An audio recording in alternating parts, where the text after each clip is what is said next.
21 muertos, de ellos 6 calcinados, 2 niños ametrallados cuando querían salir de una casa, 12 fusilados sumarísimamente a la puerta de 6 dedos, otros 2 obreros previamente muertos por la Guardia Civil. Esta es la tragedia de Casas Viejas. Esto sucede en la Andalucía del hambre, en una región que tuvo que ser atendida por la caridad de todos los componentes de la nación para atender a ese hambre que ya más que hambre era necesidad brutal. La media del latifundismo es del 40%. Esta situación latifundista crea unos señores agrarios que impiden la revolución industrial para disponer constantemente de una mano de obra de forma permanente y en situación de tener que aceptar las condiciones que impongan los señores. Es la época en la que los capataces van a las plazas públicas y tocan los bíceps o los músculos de los campesinos para saber quién está en condiciones de trabajar cada vez mejor. Esta es la ruina que hace de Petán. ¿Qué puede ser? Este es Icanupuro. Y esta es la hija María. Los jornales eran el mínimo de 5,50 y el máximo de 11,50. Y como un dato que pueda justificar el levantamiento de Casas Viejas, está el hecho de que el pan había subido un 40% entre 1931 y 1933. Un testimonio recogido por Solidaridad Obrera de los propios hombres de Casas Viejas, mandada al Comité Regional. El paro obrero es cada vez mayor, elevándose el número de parados en los 2 pueblos al millar. El Monterilla no atiende, el gobernador tampoco, los panzudos no siembran y los trabajadores se mueren de hambre. Creemos que para alimentar los estómagos preparan balas. Así no es posible vivir. Los hombres perecen de inanición. ¿Qué hacemos? Se casó con otro hombre después de eso, pero a la que mataron fue a María Silva, la que se escapó de la choza. Esa es la libertaria, ¿no? La libertaria. Este es el único documento que queda concretamente en Andalucía y en Paterna de Ribera, en memoria de lo que fue María Silva la libertaria y Miguel Pérez Cordón, mis padres. Y por esta calle que estamos en estos momentos es por donde él escapa hacia Arcañuelo y ella la detiene, de donde ya nunca más hemos sabido de ninguno de los dos. La España de finales de 1932 parecía que al fin iba a conocer la consolidación de la República burguesa. La actividad legislativa, sobre todo la aprobación de la ley de reforma agraria, así como la amplia aceptación de los intelectuales y el eco que al fin conseguía la República Española en los países avanzados europeos, dejaban entrever que al fin nuestro país se podía alinear democráticamente en un régimen republicano con el resto de los países democráticos occidentales. Un hecho que tiene su cuna y su origen aquí en Andalucía, vino a hacer añicos esta imagen y que finalmente tendría unas graves consecuencias para el propio devenir de la historia política y social de la República. Recibí mi formación técnica en el movimiento documentalista inglés, en la escuela de Paul Rota, John Grierson, Basil Wright. De todo el grupo, era el único que cubrí casi todos los conflictos revolucionarios del mundo. Estuve en Abisinia, el Congo, Indochina, España. Durante la Guerra Civil de España, años después, fui contratado por Fox Movietone para realizar un documental que se llamó People in Arms, un pueblo en armas. Les pareció demasiado rojo, demasiado políticamente de izquierda. Me despidieron, pero yo continué filmando por mi cuenta. Trabajé junto a nombres memorables como Roman Carmen y Oris Evans. Se hicieron Spanish Earth, Tierra Española, y Spain in Flames, España en llamas. Yo había estado ya en España, después de Abisinia, enviado por Laquino en 1933, para rodar las revueltas de los campesinos de Andalucía. Querían capitalizar eso que siempre ha fascinado a los ingleses: la visión de una España romántica, una España trágica. Quería mostrar a mi país las contradicciones con que se enfrentaba el gobierno en el poder. Los campesinos se sentían engañados por la República, porque su suerte no había mejorado en absoluto. En Casas Viejas, desde la ventana de la pensión en la que me refugié, podía filmar la plaza. Los vi llegar al amanecer, probablemente procedentes de Jerez. Disparaban a cualquier cosa que se moviera. Tuve la impresión de que tenían más miedo que los mismos rebeldes.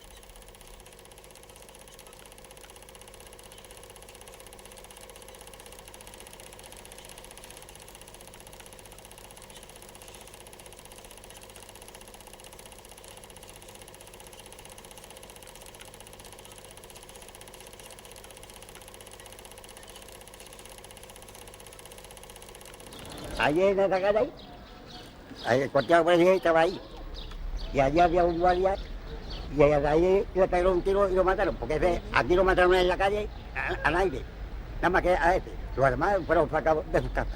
Por la noche, cuando mi novio se fue, pues nos acostamos. Y por la madrugada empezaron a cantar y a decir viva el comunismo, viva el comunismo. Y mi hermana y yo estábamos acostadas y mi hermana llorando muchísimo.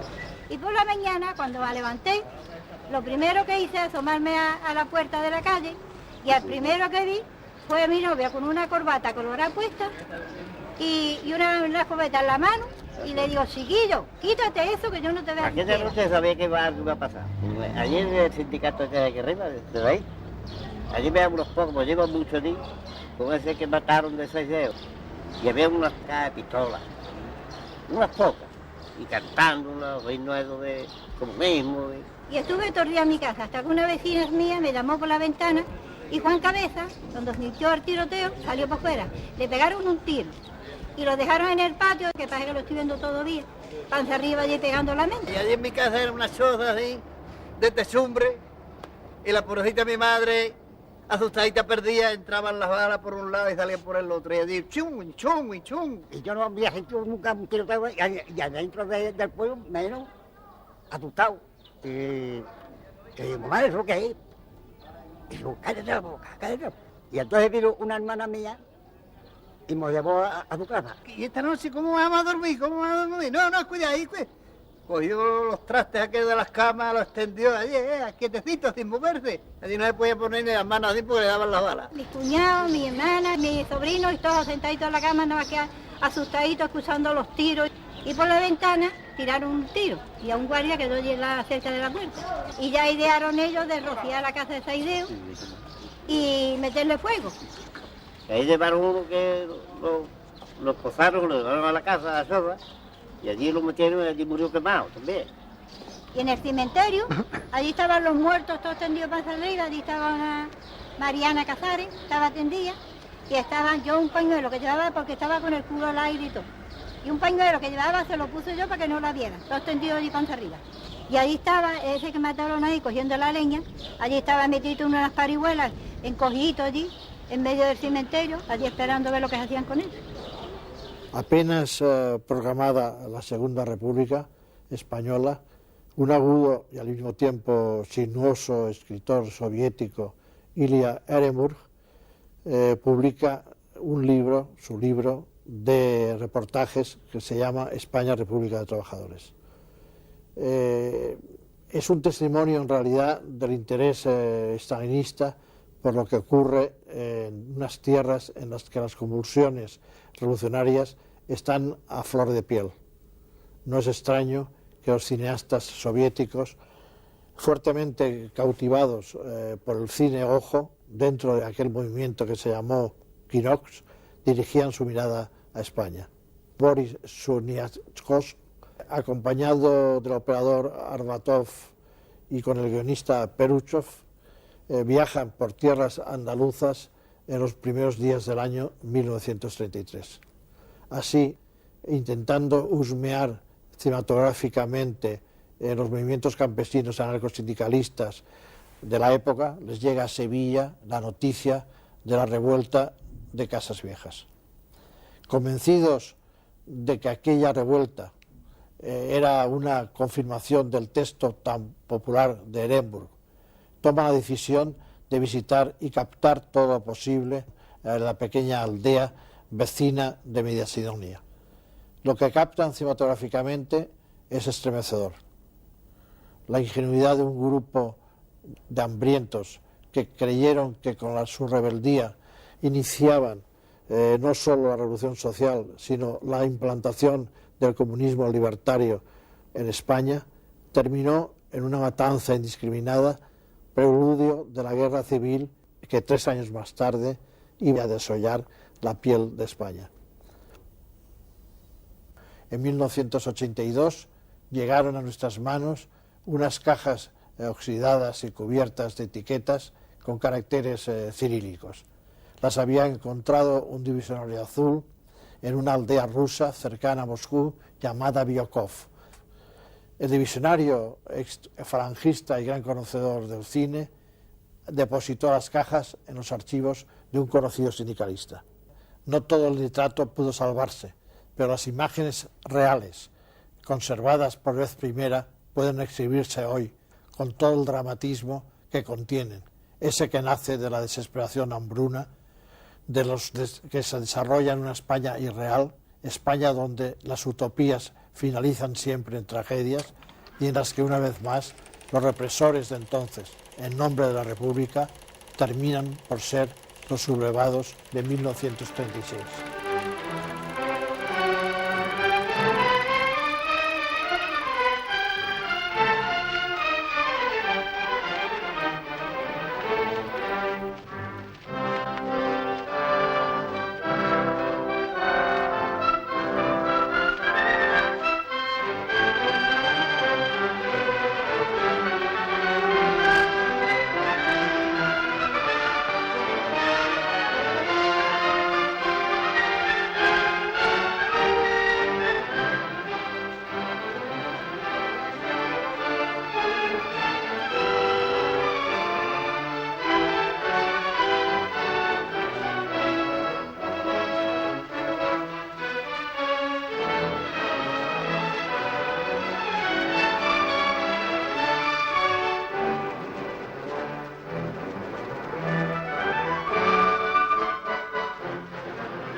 ojo de la cámara,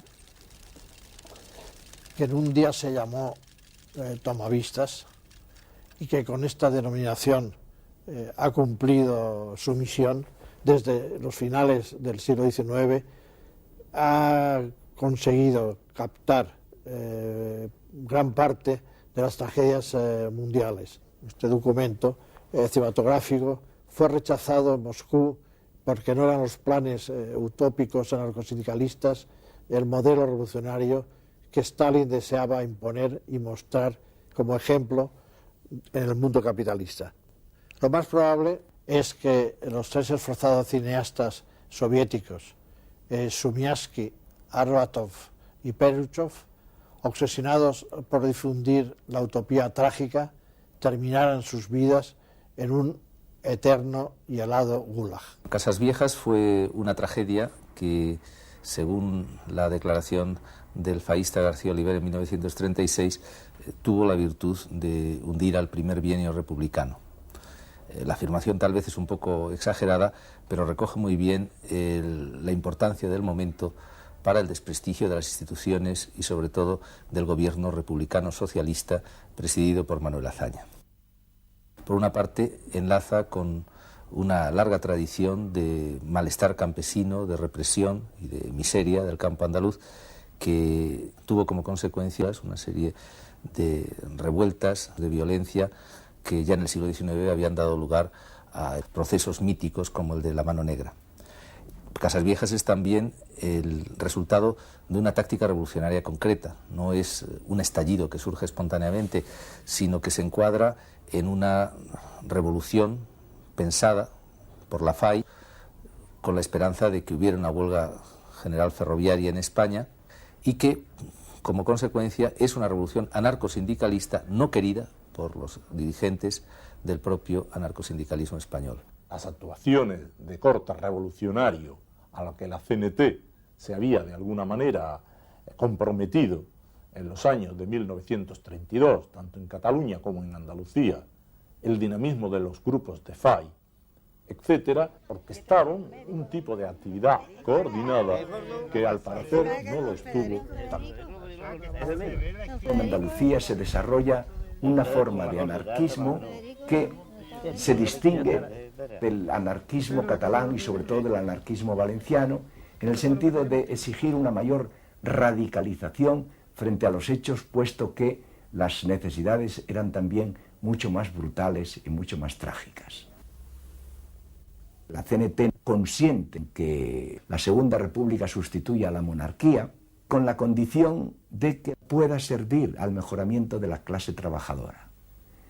Esto quizá se ha pasado por alto por los historiadores, pero la CNT entiende que si la República no sirve para mejorar los intereses de la clase trabajadora, la República no merece ser mantenida y alimentada. Esto explica lo que se llama el periodo insurreccional de la CNT, que va desde enero de 1932 con el levantamiento del Alto Llobregat hasta el levantamiento de Aragón-Rioja de 1933. Este es mayor de él, que ha muerto ya. Y esta gente la quiere... En realidad, Casas Viejas es un grito. Se puede entender como ese grito milenario de los campesinos sin tierras que desde hacía 100 y pico de años, jornaleros y campesinos venían luchando por una tierra que se le había usurpado. Pero la verdad es que aquellas viejas gestas de revueltas campesinas de finales del siglo XVIII y XIX quedaban un poco lejos. Casas Viejas sin la matanza hubiera sido pues nada más que un episodio triste del fracaso del vacunismo en España. Es decir, hubiera sido pues un ejemplo de que no funcionaba ese tipo de revolución en el cual se confiaba en la espontaneidad del pueblo, se confiaba en que una vez que se proclamara en un lugar el comunismo libertario, pues el resto de los trabajadores de España y sobre todo los campesinos de España iban a secundar esta proclamación en una especie de gigantesca mancha de aceite revolucionaria.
Esa misma noche, había sabido de la existencia del viejo Seis Dedos, un campesino de edad avanzada, muy respetado en el pueblo.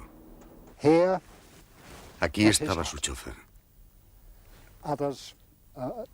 Había otras alrededor.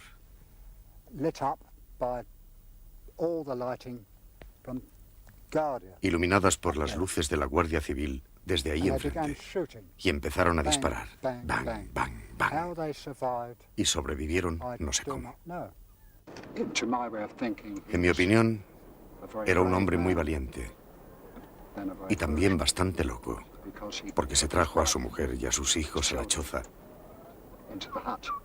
desde la que desafió a toda una compañía de la Guardia Civil. Los desafió durante mucho tiempo. No me explicaba cómo lograban sobrevivir. Y además, en esta demostración de fuerza, la Guardia Civil utilizaba ametralladoras y lanzaba granadas. Actuaban como si se tratara de combatir a un gran ejército, a un enemigo con un enorme ejército. Fue terrible. Terrible. Entre la oscuridad, intenté protegerme por aquí medio escondido. No podía acercarme más. Fue una noche especialmente fría que parecía no terminar nunca. Una verdadera pesadilla. Cuando amaneció, desde por aquí, frente a la choza, los guardias civiles empezaron a arrojarles antorchas encendidas. De pronto todo ardía. A nadie le importaba que allí dentro estuvieran aquellas gentes desesperadas. El viejo, la mujer, el marido y los hijos. Me deslicé hasta este olivo.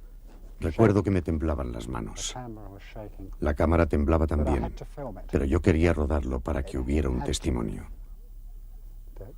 Sabía que por encima de todo era mi obligación.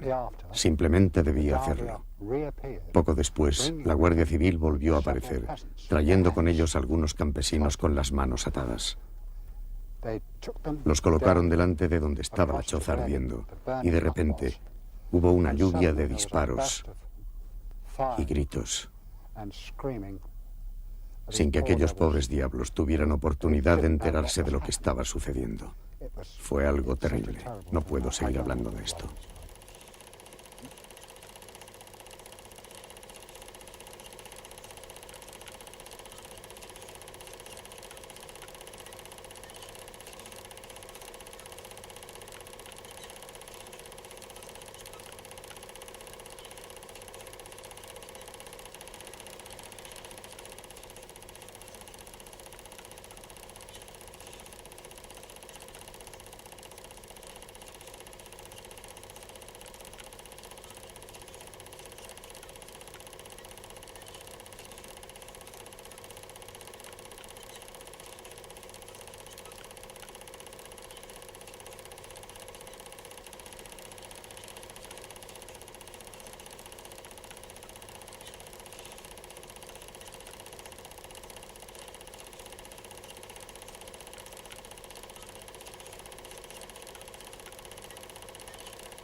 He sido arrestado muchas veces durante mi vida de cameraman, metido en la boca del lobo de casi todas las guerras y conflictos revolucionarios, de todas las clases e ideologías.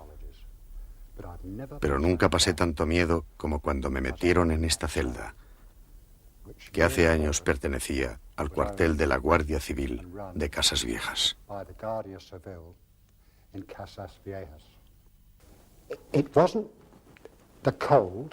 No era el frío, no era el hambre, o el hecho de tenerme encerrado entre aquellos pobres campesinos que no podían entender una palabra de lo que yo dijera.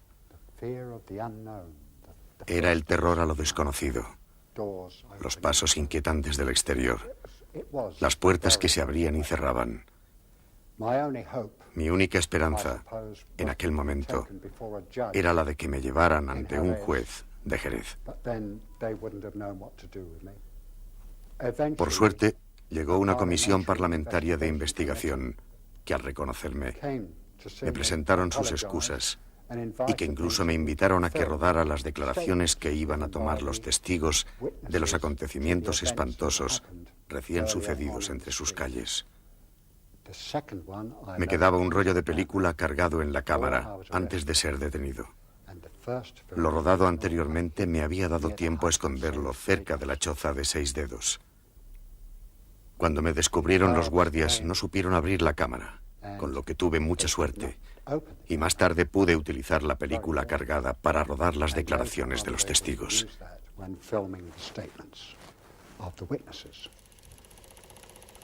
Las rodé aunque no tuviera sonido, mientras un mecanógrafo del gobierno escribía todos los detalles de las declaraciones realizadas por los testigos. Lo que contaban era algo terrible. Fue terrible. Es un material incompleto que no he tenido oportunidad de dar a conocer. Juan Bascuñana, alcalde de Casas Viejas, zapatero, dice que en la mañana del día 11 un grupo de obreros fue a comunicarle que se había declarado el comunismo libertario en España y que ellos no querían hacerle daño a nadie, pero que les dijese a los guardias civiles que se rindieran, porque en España éramos ya todos iguales y no mandaba nadie. Procuró hablar con Medina sin poder hacerlo porque la línea estaba cortada. Que el sargento le dijo que moriría defendiendo a la República proclamada y que este mismo sargento murió de una descarga de escopeta al asomarse a la ventana. De 6 dedos dice que era un hombre trabajador, que no tenía ideas políticas, pendiente siempre de los suyos, que todos los que murieron eran muy buenas personas. Andrés Vera, el cura del pueblo, declara que la culpa de los sucesos era del hambre, que ya no se podía aguantar, que solo hay 4 propietarios del pueblo y algunos de fuera. Le daba pena ver parados en la plaza a los trabajadores desde agosto. Dice que antes de entrar los de asalto, la Guardia Civil entró disparando al aire y la gente se fue a sus casas, habiendo completa tranquilidad, hasta que a las 4 o las 5 entró un camión de guardias de asalto que venían de Jerez y tomaron el pueblo sin que les hubieran hecho frente. Sobre 6 dedos opina que era excelente como su familia y jamás se habían metido con nadie. Francisco Cantero, afiliado al Partido Socialista, en cuyos locales se reunía los domingos y le decían que había que implantar la reforma agraria repartiendo las tierras para que se acabase el hambre y para que todos fueran iguales. Por eso le pegó y maltrató el guardia García. Se escondió en casa cuando oyó los tiros.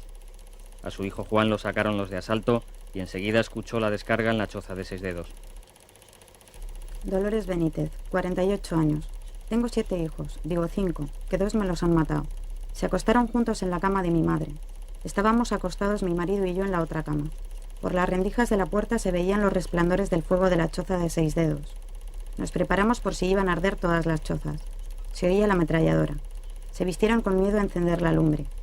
A las 7, mi marido fue a recoger una burra que había dejado en el corral para librarla de los tiros.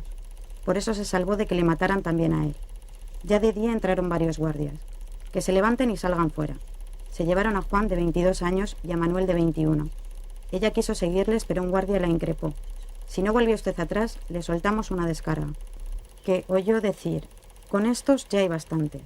Oí una descarga y fui corriendo. En la corraliza estaban los 2 tirados uno sobre el otro, llenos de heridas. No había ni donde darles un beso. Un reguero de sangre que no había donde poner los pies. Al dolor se le perdió el mundo de vista. A ver quién se atreve a negarme esto. Que no me pongan delante de quienes me los mataron. Sebastiana Reyes, 38 años, 5 hijos. Que su marido Manuel Benítez estaba malo y de poco ánimo, levantado con los suyos en silencio cuando aparecieron 3 guardias. ¿Qué hace usted? Ya ve, estar con los míos. Le encontraron una escopeta vieja de cuando había sido guardia de campo que no disparaba. Pero si no ha disparado desde hace 10 años. Que un guardia civil intervino a su favor ante el oficial. Tengo órdenes terminantes. Tuvieron que ayudarle a salir y lo sentaron en un pollo de tierra. Los hijos se le colgaban del cuello llorando. Un guardia. No lloréis, nenes, que no le hacemos nada a papá. Manuel andaba con dificultad de estar 3 días en la cama y tenían que sostenerle por las axilas. Un guardia civil le dijo al oficial que estaba malo, pero este no dijo más que ¡fuego! Antonio Lara Jiménez, barbero. No manifestó sino que entre el temor de todos los vecinos de Casas Viejas, él se prestó a levantar los cadáveres del montón que lo componían. Requerido por el juez, fui levantándolos. A su lado no había armas. Era un verdadero río de sangre. Separado del grupo estaba el cadáver de Manuela Lago, que aún tenía ardiendo las ropas por el vientre y se ordenó que fueran apagadas. En el interior de la choza, que aún ardía, se veía un montón de huesos humanos y al final un cráneo ya pelado. Todos tenían volada la bóveda del cráneo como de un disparo de gracia a bocajarro y varias heridas de bala. María Cruz García, 43 años, 11 hijos. Le mataron al único que ayudaba a su padre. Lo sacaron los de asalto de la casa del abuelo con otro joven a las claras del día. Vino a decírselo su cuñada Isabel. Nos lo han matado. Los vio en el corralito de 6 dedos tiraditos de espalda, que había ríos de sangre que se comían los perros. Que los mataron de un modo criminal. Que solo le pedí a Dios que haga con ellos lo mismo que han hecho con el hijo de mi alma. Que estaban como parvos tiraditos en el suelo. Que iban 2 guardias civiles acompañando a los guardias de asalto para que sacaran a los que ellos decían. Encarnación Ruiz. Mi Manuel estaba enfermo. No estaba asociado con los anarquistas y no había tenido nunca un arma, pero no le sirvió de nada cuando por la mañana vinieron los de asalto apuntándonos con los fusiles.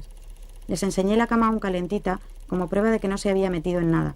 Eché tras ellos llorando. Uno sacó la pistola y me la puso en el pecho. Márchate o... Me dieron un palo muy fuerte. Caí al suelo diciéndole que estaba embarazada. Lo arrastraron por los pies hasta la calle. Se hincharon con él a culatazos. Echaba sangre por todas partes. A lo lejos vi cómo lo tiraban al alto y lo dejaban caer contra el suelo. Me lo mataron de una paliza y lo echaron al fuego. No he podido abrazarle. Me lo han matado. Estaba sentadito en una silla. Le estaba haciendo una tacita de café porque estaba malo. Se lo llevaron tirando todos los muebles.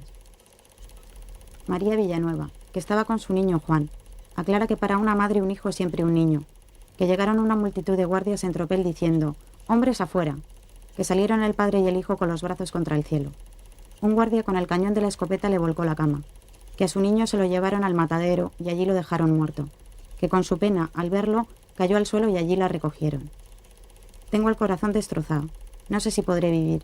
Juanillo era un buenazo, un inocente, casi tonto por demasiado bueno. Todos los del pueblo lo saben. Esta hija mía me cogió a la fuerza para que no le siguiera. Lo mataron como quien mata a un gato.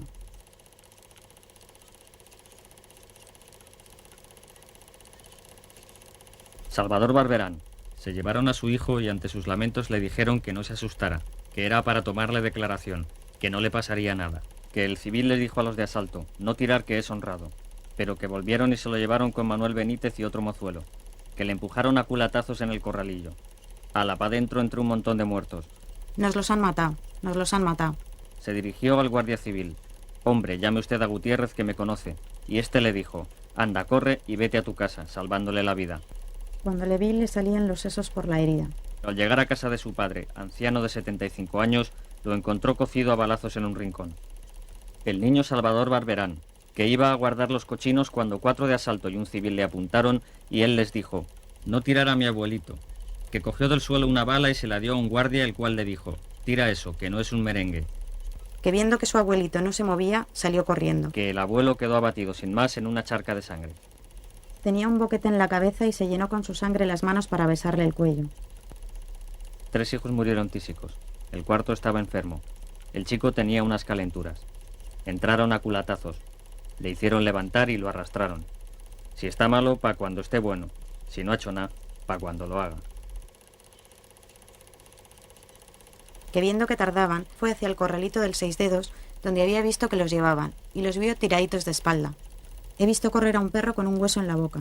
No he podido abrazarle. Bandidos. Allí estaba mi madre, en el chozo también, y Josefita Lago.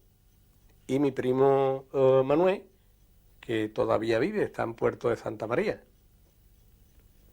Entonces, ellos dos, mi madre y mi tío Manuel, se salen por una ventanita, se respaldan con una burra que debe traer una chumbera, matan a la burra y los 2 críos se escapan.